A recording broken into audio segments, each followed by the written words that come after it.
Rain sound begins softly. Window pane taps, distant thunder. You're listening now.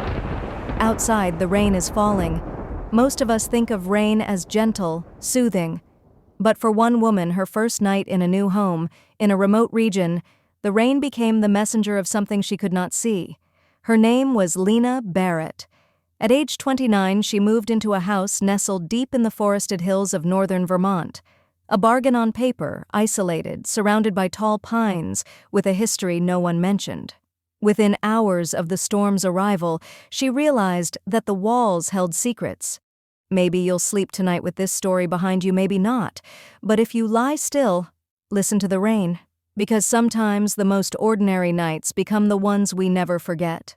Pause. Rain rises slightly. Lena had left city life. After a difficult breakup and the stress of her job, she wanted fresh air, quiet, a place to breathe. She found the house built in 1938 on a half-acre of land just off a winding road.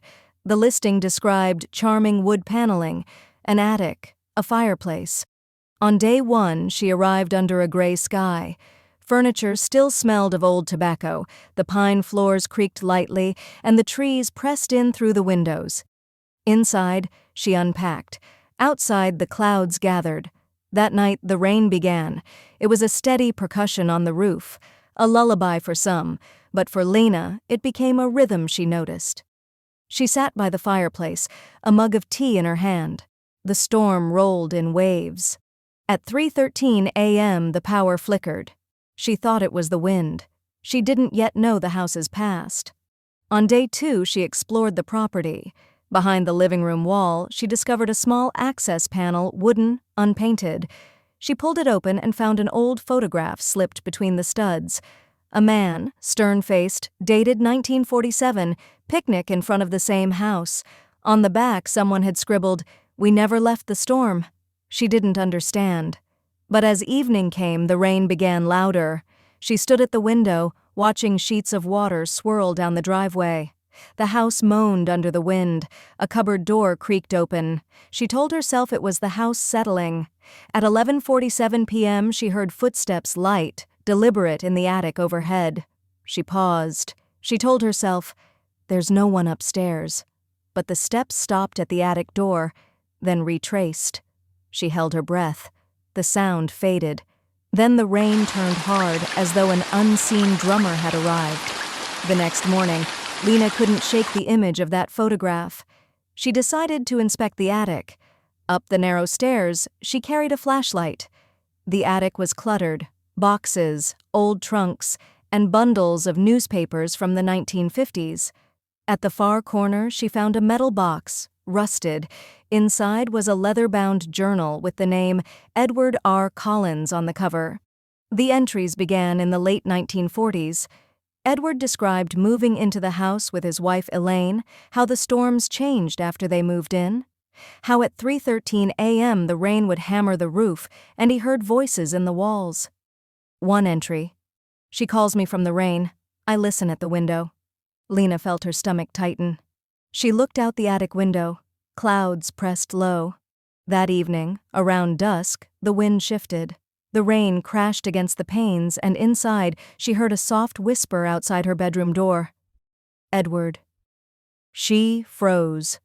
The words were human. The room was otherwise empty. That night, the storm built. At 3:13 a.m., the basement door creaked open by itself. Lena, unable to sleep, went down the stairs. The basement was dark except for the rain-lit window near the floor. The furnace hummed. On the wall hung the same photograph she found in the living room wall. Edward, his wife Elaine, standing in front of the house, their faces hopeful. Under their feet, the date, 1947. And then she saw it, at the far corner of the basement, where the rainwater pooled near the window, a figure, not fully formed, standing still.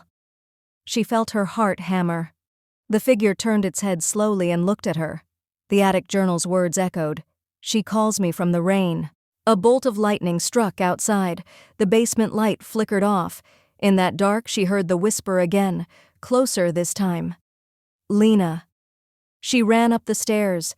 rain pounding behind her, wood groaning. She slammed the basement door, locked it, and collapsed against it, trembling. Outside, the storm raged. Inside, Lena realized this house was never empty. Edward Collins' words, the footsteps in the attic, the figure at 3:13 a.m., they were warnings. And now she was part of the story. Soft rain, wind outside, house creaking. Lena barely slept. Every sound became suspect. By morning, the storm had eased, but the sky never cleared. The rain had been falling for 3 straight days. She sat at the kitchen table, reading through Edward Collins's journal again, page by page. The entries grew darker toward the end. Edward described how his wife Elaine stopped sleeping, how she claimed to see someone standing outside their window each time it rained. "I hear them at the walls," he wrote, "the ones who never left the flood." Lena checked local archives online. The connection shocked her on June 17, 1949. A flash flood had struck that area, destroying several nearby houses. Among the victims were Edward and Elaine Collins, but the record claimed both died not in the flood, but inside their basement. That meant the house she bought was the same one the Collinses never left. And if they died here, who placed the photograph back in the wall? Low thunder rumbles. Pause. That night, she left every light on. Rain again. At exactly 3:13 a.m., the sound returned. Not footsteps this time humming, a soft melody beneath the rain, coming from the attic. She climbed the stairs again, flashlight trembling. The attic smelled of dust and damp wood. She found the journal lying open, pages fluttering as though someone had turned them. The humming stopped when she entered. In the far corner, she noticed the insulation pulled away behind it, a wooden panel. Using a crowbar, she pried it open. Inside was a smaller space, almost like a crawl room. A small wooden box sat inside. She opened it and saw photographs, dozens, all of them showing the same couple standing in front of the house under rain. Some were blurry. In a few, a third figure stood faintly in the background. Then she found something else, an audio reel labeled June 17, 1949. She took it downstairs and played it on an old tape player she'd bought for decor. The reel crackled, then a man's voice emerged. "If someone finds this, the rain won't stop." It knows the names Static, a woman's scream, then silence. Pause for 3 seconds of ambient rain sound. Lena felt the air grow colder. The house lights flickered again, and then she heard something impossible. The reel started playing by itself, rewinding. The voice repeated, louder, warped. "It knows the names." She shut it off, but the phrase echoed because outside, beneath the storm, she heard her own name whispered in the rain. By morning, emergency alerts warned of rising river levels. The storm wasn't letting up. Roads were closing. Lena packed her bags. She was leaving. But when she stepped outside, the driveway was already underwater. Her car wouldn't start. She ran back inside, heart racing. Rain drummed harder, shaking the windows. The house felt alive now, breathing with each gust. She tried calling emergency services, no signal. Her phone glitched, screen flickering, and then faintly, through the static of the line, she heard that same voice whisper again, "Edward, she's back." She dropped the phone. Thunder rolled overhead. The lights died. The only sound left was the endless rain. She lit a candle, and in its flame, she saw something forming at the top of the stairs, a shape, wet, glistening, unmoving. She whispered, "Who are you?" The shape didn't answer, but water began dripping from the ceiling above it, forming a small puddle that stretched toward her feet. Slight pause, sound of water drops. It took her a few seconds to realize the water wasn't falling from a leak. It was seeping from the attic floor directly above the same spot where the Collinses' photographs had been hidden. The whispering grew louder. The house groaned, wind tearing through gaps in the walls. She turned toward the basement door, still locked since that night, but the key she'd thrown on the counter was gone. From the other side, she heard knocking. 3 times. Slow. The door latch began to turn. She backed away. The latch clicked open. The door creaked, revealing only darkness below. A smell of wet earth and mold rolled up. The candle trembled in her hand. She forced herself to look and saw movement at the bottom of the stairs. 2 silhouettes standing side by side. Then, a woman's voice. "He said we could leave when the rain stopped." Lena whispered, "The rain hasn't stopped." Silence. Then the figures stepped forward and vanished. The candle went out. She was alone in the dark. Only the sound of the rain filled the air.